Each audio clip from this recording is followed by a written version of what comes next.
কি কি কাজ করলে ইবাদত কিছু নষ্ট হয়ে যায়, শর্তগুলো কি কি? প্রথমে মনে রাখতে হবে আমাদের প্রতিটা কাজ হতে হবে এক আল্লাহর সন্তুষ্টির জন্য। কেউ যদি আল্লাহ ছাড়া অন্য কারো সন্তুষ্টি কামনা করে তার কাজ ইবাদত হিসেবে গণ্য হবে না। মনে করেন আপনি নামাজ পড়ছেন এই জন্যে যে মানুষ আপনাকে খুব নামাজি বলবে, আপনি দান সাদাকা করছেন মানুষ বড় দানবীর বলবে, এমনকি আপনি যুদ্ধে গিয়েছেন এই জন্যে যে মানুষ আপনাকে বড় বীর বলবে। এখানে আল্লাহর সন্তুষ্টির কোনো উদ্দেশ্য ছিল না। তখন এই দান খয়রাত, এই নামাজ, এই ইলম চর্চা, এই যুদ্ধ জিহাদ কোনো কিছুরই নেকি পাওয়া যাবে না, বরং এগুলো জাহান্নামে যাওয়ার কারণ হবে। আমি কি হাদিস থেকে দলিল দিব? আবু হুরায়রা রাদিয়াল্লাহু তাআলা আনহু বলছেন, রাসূলুল্লাহ সাল্লাল্লাহু আলাইহি ওয়াসাল্লাম বলেছেন জাহান্নামের উদ্বোধন করা হবে তিনজন মানুষকে দিয়ে। কয়জন? তার প্রথম ব্যক্তি হচ্ছে একজন শহীদ, একজন তাকে ডেকে আনা হবে, কি করেছো সারা জীবনে? সে বলবে আমি আল্লাহ আমার পুরো জীবনটাই তোমার পথে দিয়ে দিয়েছি, তোমার রাস্তায় শহীদ হয়ে গিয়েছিলাম। এখন আল্লাহ পাক বলবেন কাযিব, তুমি মিথ্যা কথা বলছো, তুমি এই কারণে যুদ্ধে গিয়েছিলে যাতে মানুষ তোমাকে বড় বীর বলে। আবার বলছি, তুমি এই কারণে যুদ্ধে গিয়েছিলে যাতে মানুষ তোমাকে বড় বীর বলে, তুমি আমাকে সন্তুষ্ট করার জন্য যাওনি, আজকে জাহান্নামে যাও। নাউজ, জীবন দেওয়ার পরেও জাহান্নামে, জীবন দেওয়ার পরেও জাহান্নামে। একজন ব্যক্তি রাসূল সাল্লাল্লাহু আলাইহি ওয়াসাল্লামের তাঁবুর পাশে দাঁড়িয়েছিল, গোলাম খাদেম, যুদ্ধের মাঠে। দূর থেকে একটা তীর এসে ওর বুকে এসে লাগে এবং সেখানেই সে মারা যায়। সাহাবীরা বলতে লাগলেন যে নি'মার রাজুল, কত উত্তম সেই ব্যক্তি, তো নবীর সাথে যুদ্ধ করলো, পাশে খেদমত করলো, শহীদ হয়ে গেল। নবী সাল্লাল্লাহু আলাইহি ওয়াসাল্লাম বলছেন বরং আমি তাকে জাহান্নামে দেখছি। নাউযুবিল্লাহ। সাহাবীরা অবাক হয়ে জিজ্ঞাসা করলেন কি কারণে ইয়া রাসূলুল্লাহ সাল্লাল্লাহু আলাইহি ওয়াসাল্লাম? তিনি বললেন গনিমতের মাল থেকে, গনিমতের মাল বোঝেন, রাষ্ট্রীয় কোষাগার, গনিমতের মাল থেকে সে একটা চাদর চুরি করেছিল। আমি কি বুঝাতে পারছি ভাই? গনিমতের মাল থেকে একটা চাদর, অনলি একটা চাদর সে সরিয়ে নিয়েছিল। এই একটা চাদর চুরি করার কারণে নবী সাল্লাল্লাহু আলাইহি ওয়াসাল্লাম বলছেন আমি তাকে জাহান্নামে জ্বলতে দেখছি। এটা শোনার সাথে সাথে সাহাবায়ে কেরাম কেউ কারো কাছে এতটুকু গাছের ছাল পরিমাণ কিছু যদি ছিল ওটা এনে জড়ো করে দিলেন, কিছু চাই না, নিয়ে নেন। কথা কি বুঝতে পারছেন? এখন আমাদের অবস্থা চিন্তা করেন, আমাদের নিজের বিবেকের দিকে তাকান। আমি কাউকে উদ্দেশ্য করে কোনো কথা বলতে চাই না, শুধু এতটুকু বলবো যে যার আয়নার সামনে দাঁড়ান, যে যার বিবেকের আয়নার সামনে দাঁড়ান, কোরআন সুন্নাহর আলোকে আয়না আপনাকে বলে দিবে যে আপনার চেহারা কতটুকু স্বচ্ছ কতটুকু অস্বচ্ছ, আয়না বলে দিবে। আর একদিন না একদিন দাঁড়াতেই হবে। আজকে যদি আয়নার সামনে না দাঁড়াই, কালকে আল্লাহর সামনে দাঁড়াতে হবেই, হবে না? আল্লাহ পাক আমাদেরকে অন্যের সম্পদ আত্মসাৎ থেকে হেফাজত করুন। একটা কাজের কারণে জাহান্নামে গিয়েছে, তিনজনকে উদ্বোধন করা হচ্ছে। একজন হচ্ছে শহীদ, আরেকজন হচ্ছে দানবীর। কি করেছো? সারা জীবন প্রচুর দান খয়রাত করেছে। আল্লাহ পাক বলুন কাযিব, মিথ্যা কথা বলছো, এই কারণে দান করেছিলে যাতে মানুষ তোমাকে অনেক বড় দানবীর বলে। আছে না আমাদের মধ্যে ভাই? আছে? আল্লাহ হেফাজত করুন। তৃতীয় ব্যক্তি, সে আমাদের মধ্যে একজন আলেম, কারি, হাফেজ, মাওলানা সাহেব, হুজুর। কি করেছো সারা জীবন? আল্লাহ এলেম অর্জন করেছি, আমল করেছি, মানুষকে দাওয়াত দিয়েছি, কত কি করেছি। আল্লাহ বলবেন কাযিব, মিথ্যা কথা বলছো।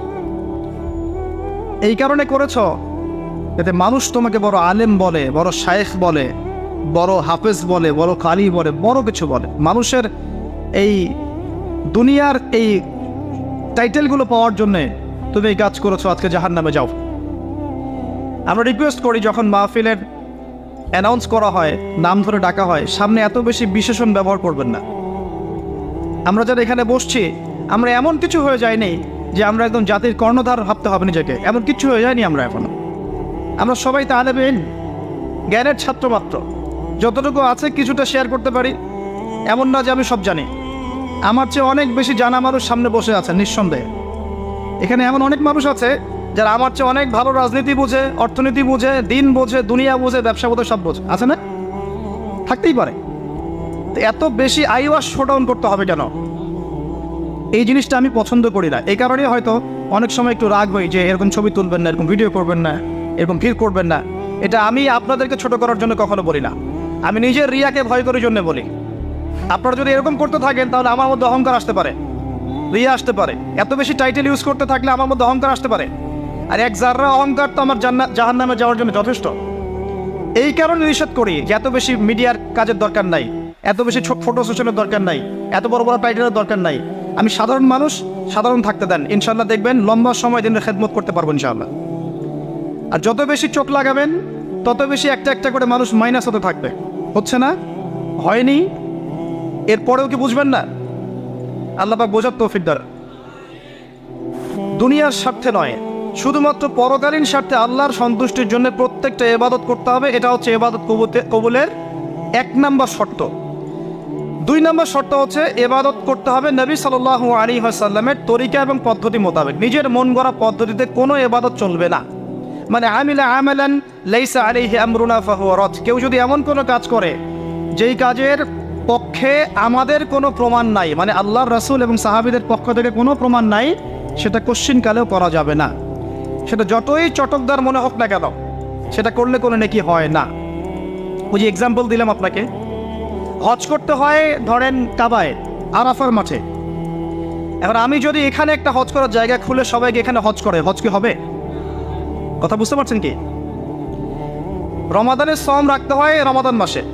আমরা যদি মনে করি না রমাদানের সাথে শাবান শাওয়াল 3টাই রাখতে হবে। কুরবানি করতে হয় ঈদুল আজহায়, আমি যদি এটাকে রমজানের ঈদে করি হবে? আমার কথা কি বুঝতে পারছেন? আচ্ছা, ওই যে নামাজের এক্সাম্পল দিলাম, নামাজ পড়তে হয় ফজরের 2 ফরজগুলো, জোহরের 4, আসরের 4, মাগরিব 3, এশার 4। আমরা যদি এখানে 2 রাকাত করে বাড়িয়ে দেই, দিয়ে বলি যে ভালো কাজ করলে কি সমস্যা হবে? মূল কথা হচ্ছে যে ইবাদতটা যখন যে জায়গায় যেভাবে নবী সাল্লাল্লাহু আলাইহি ওয়াসাল্লাম করেছেন হুবাহু সেভাবে করার নামই হচ্ছে সুন্নাহ। এটাই হলো সুন্নাহ। এর বাইরে গেলে কি হয়ে যাবে? বেদাত হয়ে যাবে। বেদাত হয়ে গেলে তার আমল কবুল হয় না। বেদাত হয়ে গেলে আল্লাহ পাক এই সূরা কাফের মধ্যে বলেছেন, কুল হাল নুনাব্বিউকুম বিল আখসারিনা আমালা আল্লাযীনা দাল্লা সা'য়ুহুম ফিল হায়াতিদ দুনিয়া ওয়া হুম ইয়াহসাবুন আন্নাহুম ইউহসিনুনা সুনআ। আমি কি তোমাদেরকে এমন সব মানুষের কথা বলে দিব যারা দুনিয়াতে অনেক ভালো কাজ করছে আর মনে করছে আমরা খুব ভালো ভালো কাজ করছি, অথচ ওদের সমস্ত আমল নষ্ট হয়ে গেছে। সূরা ফুরকানে আছে বেদাতির আমল আল্লাহ পাক দেখতে আসবেন, দেখার পর এটাকে ধুলো বানিয়ে ছেড়ে দেবেন। আর একটা হাদিস বুখারীতে এসেছে, এটা খুব ডেঞ্জারাস। সেটা হচ্ছে নবী সাল্লাল্লাহু আলাইহি ওয়াসাল্লাম হাউজে কাউসারের পানি নিয়ে দাঁড়িয়ে থাকবেন, উম্মতের সবাই সেখানে গিয়ে জড়ো হবে, নবীজি তাদেরকে চিনতে পারবেন। কিভাবে চিনবেন? আমাদের অজুর অঙ্গগুলো চকচক করতে থাকবে। নবী সাল্লাল্লাহু আলাইহি ওয়াসাল্লাম পানি পান করাবেন। সুবহানাল্লাহ, আমি স্যালাইন খাচ্ছি ভাই, পানি না, ডিহাইড্রেট, এভাবেই চলছি। দোয়া করবেন আল্লাহ পাক যেন শেফায়ে কামেলা দান করেন। তো নবী সাল্লাল্লাহু আলাইহি ওয়াসাল্লাম পানি পান করাবেন, সুম্মা ইউহালু বাইনি ওয়া বাইনাকুম বাইনাহুম। নবী সাল্লাল্লাহু আলাইহি ওয়াসাল্লাম বলছেন এরপরে আমার এবং তাদের মাঝখানে পর্দা পড়ে যাবে। এরপর নবী সাল্লাল্লাহু আলাইহি ওয়াসাল্লাম বলবেন ইন্নাহুম মিন্নি, তারা তো আমার উম্মত। কি জন্য পর্দা পড়ে গেল? বলা হবে ইন্নাকা লা তাদরি মা আহদাথা বা'দাক। হে নবী, আপনি জানেন না আপনার পরে এরা আপনার দিনের মধ্যে কত বেদাত ঢুকিয়েছিল। তখন নবী সাল্লাল্লাহু আলাইহি ওয়াসাল্লাম বলবেন সুফকান সুফকান লিমান গায়্যারা বা'দি। দূর হও, দূর হয়ে যাও হতভাগার দল, যারা আমার পরে আমার শরীয়তকে পরিবর্তন করেছো। আমার কথা কি বুঝতে পারছেন? এই কারণে কোরআন এবং সুন্নায় যা আছে আমরা হুবাহু মানার চেষ্টা করব এবং নবী সাল্লাল্লাহু আলাইহি ওয়াসাল্লাম এবং সাহাবীদের বুঝ অনুযায়ী বুঝবো, তাদের আন্ডারস্ট্যান্ডিং অনুযায়ী বুঝবো। নিজের মতো করে বুঝ করা যাবে না। যেমন এক শ্রেণী মানুষ বের হয়েছে এখন, যারা বলবে যে আমরা কোরআন মানি, হাদিস মানি না। আছে না? নতুন বুঝ। আরেক শ্রেণী বের হয়েছে নবী সাল্লাল্লাহু আলাইহি ওয়াসাল্লাম শেষ নবী নন, আরও নবী আসতে পারে। বের হয়েছে না? বের হয় নাই? আছে। আর একজন আছে মুখে লা ইলাহা ইল্লাল্লাহ পড়লেই হবে, আমলের কোনো দরকার নাই। আছে না? আরেক দল আছে কবিরা গুনাহ করলেই মানুষ কাফের হয়ে যায়, এমন মতবাদ নিয়ে চলছে। আছে না? বিভিন্ন মতবাদের মানুষ আছে। একদল আছে তাকদিরে বিশ্বাস করি না, আমি নিজেই নিজের ভাগ্যের নিয়ন্ত্রণ। আছে না? আরেক দল আছে অদৃশ্যবাদী, তাকদিরে যা আছে তাই হবে, আমার কাজ করার কোনো স্বাধীনতা নাই। আছে না? এক এক মানুষের এক এক বুঝ। নিজের মন মতো বুঝ দিয়ে দিন বোঝা যাবে না। দিন ইসলাম বুঝতে হবে রাসূলের বুঝ অনুযায়ী, সাহাবীদের বুঝ অনুযায়ী। তখন গিয়ে ইনশাআল্লাহ তাআলা তাদের সাথে জান্নাতে থাকা যাবে ইনশাআল্লাহ। আল্লাহ পাক তৌফিক দান করুন, আমিন।